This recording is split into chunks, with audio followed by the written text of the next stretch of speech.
बंगाल में 23 अप्रैल को पहले चरण की वोटिंग होने वाली है, यानी कि परसों। और ठीक उससे एक दिन पहले यानी 22 अप्रैल को ईडी ने एक ऐसे नाम को समन किया है जिसको एक साथ 3 दुनिया में पुकारा जाता है। बांग्ला फिल्मों की फेमस एक्ट्रेस बसीरहाट से पूर्व टीएमसी सांसद और ईडी की जांच में घिरी एक नेता जिनका नाम है नुसरत जहां। अब सवाल सिर्फ इतना नहीं है कि नुसरत जहां ने किया क्या है, असली सवाल ये है कि सिर्फ चुनाव से एक दिन पहले ही इन्हें समन क्यों किया गया है। क्या ये कोई जांच है या फिर एक पॉलिटिकल खेल? पहले समझते हैं कि मामला क्या था। नमस्कार साथियों, मेरा नाम है दिव्यांश दीक्षित और आप देख रहे हैं तर्कवाद शो का एक नया एपिसोड। दरअसल 2 अलग अलग मामले हैं जिनमें नुसरत जहां का नाम सामने आया है। पहला है राशन घोटाला। कोविड लॉकडाउन के दौरान बसीरहाट सीमावर्ती इलाके में गेहूं और चावल की तस्करी बांग्लादेश को हो रही थी। कई ट्रक पकड़े गए थे। ईडी की जांच में इस पूरे फाइनेंशियल नेटवर्क की कड़ियां जोड़ी जा रही थी और इसी दौरान नुसरत जहां बसीरहाट की सांसद थी। एजेंसी ये देखना चाहती थी कि उस पीरियड में कोई फाइनेंशियल ट्रांजैक्शन हुआ है या फिर नहीं। अभी तक इस बात का कोई डायरेक्ट प्रूफ सार्वजनिक नहीं हुआ है। यहाँ पे जांच का एक हिस्सा अभी भी शुरू है। दूसरा मामला है रियल एस्टेट फ्रॉड का। आरोप है कि 2014-15 में एक कंपनी राजरहाट में फ्लैट देने के नाम पर 400 से ज्यादा बुजुर्गों से 5.5 लाख रुपए प्रति व्यक्ति लेती। ना फ्लैट मिलता है ना पैसा वापस होता है। नुसरत जहां उन कंपनीज की डायरेक्टर थी। उन्होंने इन आरोपों को नकारा था। अब ये भी जानिए कि ये पहली बार नहीं है। 2023 में भी ईडी ने नुसरत जहां को करीब 6 घंटे के लिए पूछताछ में रखा था। तो जांच अभी भी शुरू है, लेकिन टाइमिंग जरूर थोड़ी नई है। इस बार समन आया है 22 अप्रैल को सॉल्ट लेक के सीजीओ कॉम्प्लेक्स में पेश होने का, यानी फेज 1 की वोटिंग से ठीक एक दिन पहले।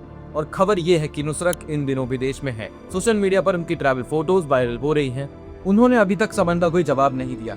हालांकि सोर्सेस की माने तो ये सामने आता है कि वो कोलकाता की बजाय दिल्ली में भी पेश हो सकती हैं। अब दोस्तों, अगर आप तर्कवाद चैनल पर नए हैं तो इस चैनल को सब्सक्राइब जरूर करिए ताकि हम आपके लिए ऐसे ही इन डेप्थ एनालिसिस डेली लाते रहें। अब असली सवाल पर आते हैं। टीएमसी ने इस पूरी कार्रवाई को बीजेपी की साजिश बताया। टीएमसी का कहना है कि सेंट्रल एजेंसीज का दुरुपयोग हो रहा है।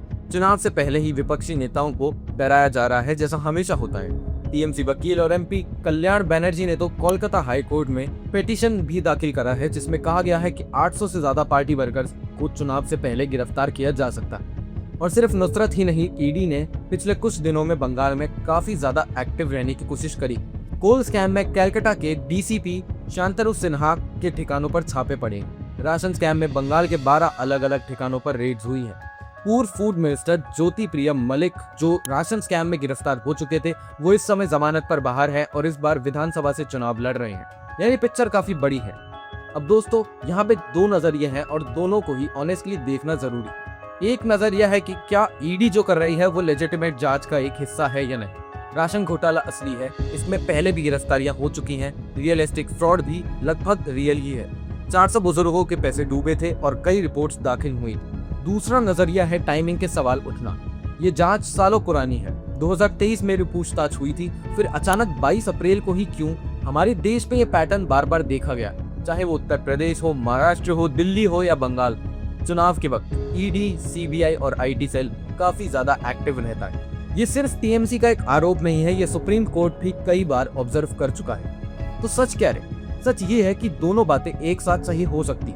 हो सकता है ये घोटाला बिल्कुल असली, लेकिन इस बात की टाइमिंग किसी पॉलिटिकल गेम से जुड़ती तो जरूर है। ये दोनों एक दूसरे को कैंसिल नहीं करते। सबसे ज्यादा जरूरी बात है वो ये है कि इस घटनाक्रम में असली नुकसान किसका हो रहा है। उन 400 से ज्यादा बुजुर्गों का जिनके लाखों रुपए अभी तक वापस नहीं आएगा, उन आम लोगों का जिनके हिस्से का राशन कहीं और चला गया।